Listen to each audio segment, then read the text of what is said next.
Анхудаа 1995 онд Өндөргөөний 360 жилийн ойг Даншиг наадмыг өөрийнх нь төрсэн нутаг Өвөрхангай аймгийн 9 зүйл суманд хийсэн.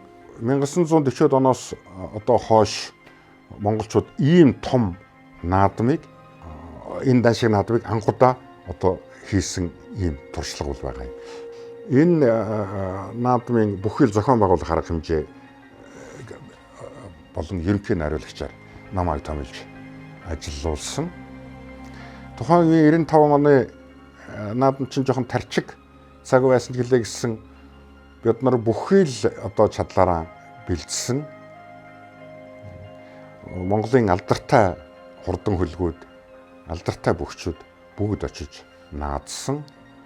Шашны томоохон арга хэмжээ зохион байгуулсан.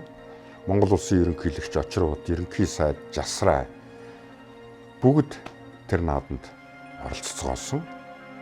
Тийм төрийн том арга хэмжээ болсон. Үүнийг одоо зохион байгуулж